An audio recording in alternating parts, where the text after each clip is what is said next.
Selamat berjumpa kembali dalam layanan audio Sahabat Seperjalanan. Hari ini adalah hari Rabu, 22 Mei 2024. Tema renungan saat teduh kita dengan judul Suara Hati Nurani. Suara hati nurani, firman Tuhan terambil dalam Roma 2 ayat 15 sampai dengan ke-16. Sebab dengan itu mereka menunjukkan bahwa isi hukum Taurat ada tertulis di dalam hati mereka. Dan suara hati mereka turut bersaksi dan pikiran mereka saling menuduh atau saling membela. Hal itu akan menampak pada hari bila mana Allah sesuai dengan Injil yang kuberitakan akan menghakimi segala sesuatu yang tersembunyi dalam hati manusia oleh Kristus Yesus. Mari kita berdoa. Bapa yang di dalam surga, kami ingin belajar apa itu yang namanya suara hati nurani dan apa itu yang namanya suara dari Tuhan. Dalam nama Tuhan Yesus kami berdoa, amin. Shalom sahabat perjalanan yang dikasihi Tuhan, suara hati nurani dan suara dari Tuhan. Apakah dua-duanya punya makna yang sama? Hati nurani tentu adalah Allah yang menciptakan. Tetapi hati nurani adalah ada unsur manusia di dalamnya. Bagaimana untuk merespon tentang suara Tuhan? Jadi hati nurani adalah suara hati manusia yang merespon suara Tuhan. Tatkala suara hati nurani manusia tidak mendengar suara responnya, suaranya Tuhan, maka hati nuraninya menjadi melenceng. Hati nuraninya menjadi tidak berfungsi sebagaimana semestinya.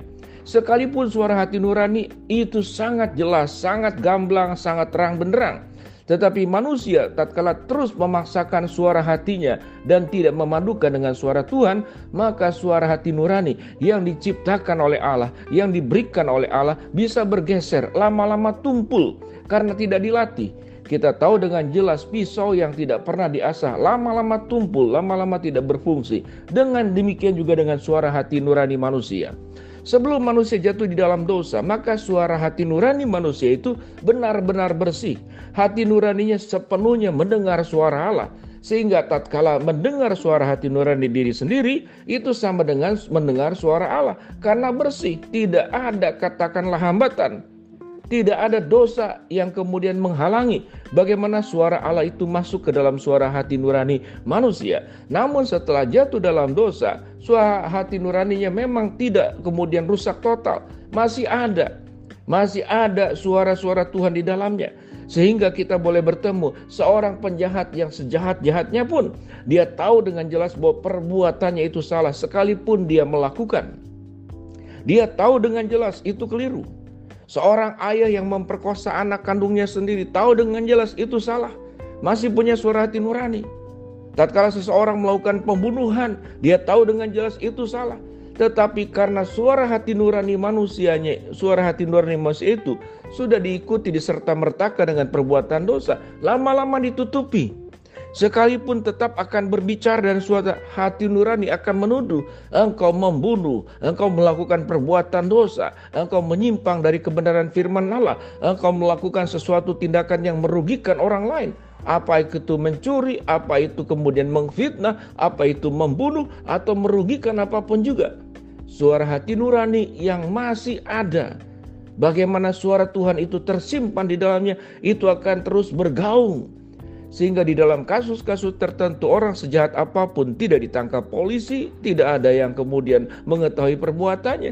Tatkala suara hati nurani itu yang memang diberikan oleh Allah kepada manusia terus berbicara, terus bergaung di telinganya, membuat dia tidak sejahtera. Akhirnya dia mengakui perbuatannya, menemui orang yang dilukainya atau dirugikan, atau bahkan menyerahkan diri kepada polisi untuk ditangkap dan bahkan dirinya sendiri membuka diri untuk mendapatkan hukuman.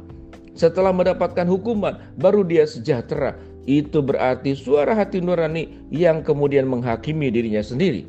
Pada titik ini, sahabat seperjalanan yang dikasihi Tuhan, setiap kita seburuk-buruknya, seberdosa-berdosanya manusia, masih punya suara hati nurani.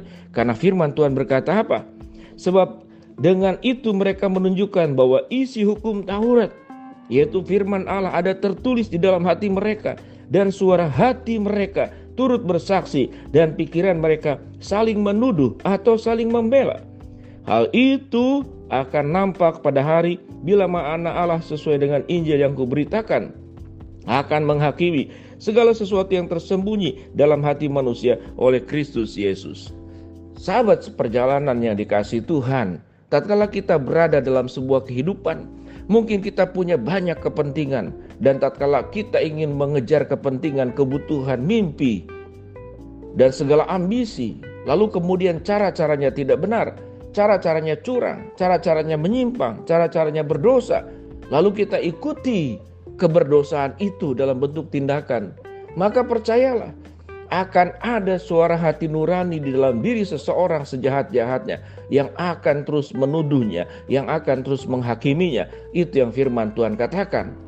Kalaupun kemudian dia tidak dengar suara hati nuraninya, dia akan mendengar suara Tuhan. Kalaupun dia mungkin bisa menghindar, lari dari perbuatan dosanya, firman Tuhan berkata, satu hari kelak nanti Tuhan yang sebagai hakim akan menyampaikan suaranya Tuhan bahwa engkau akan menghadapi pengadilan dan penghakiman Allah.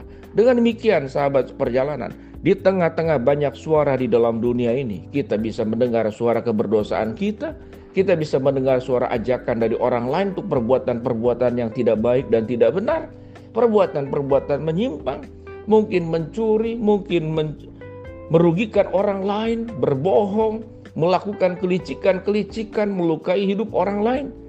Maka biarlah kita boleh punya sebuah hati yang mau bertobat, ya Tuhan.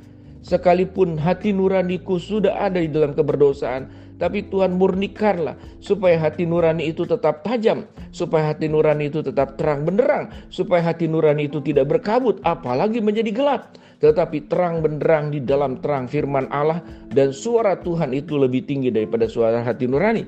Biarlah pada saat dan kondisi ini, kalau kita ingin berbicara bagaimana hidup bahagia, kalau kita ingin berbicara bagaimana hidup punya kenyamanan, ketentraman, dan damai sejahtera, maka tidak ada cara lain. Bukan dengan kaya, bukan dengan sukses, bukan dengan punya jabatan, bukan dengan popularitas, tetapi engkau memiliki suara hati nurani yang tetap dibersihkan, sehingga membuat hidupmu tetap dalam sebuah kehidupan yang menjauhi dosa.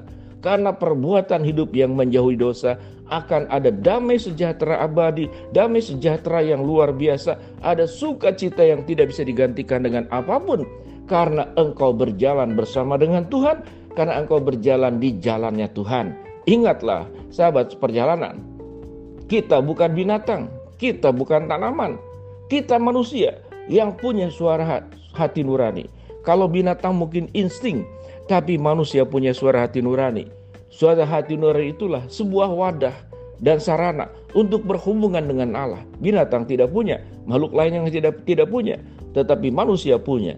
Sehingga dengan demikian, suara hati nurani pada dasarnya juga adalah guru untuk hidupmu sendiri.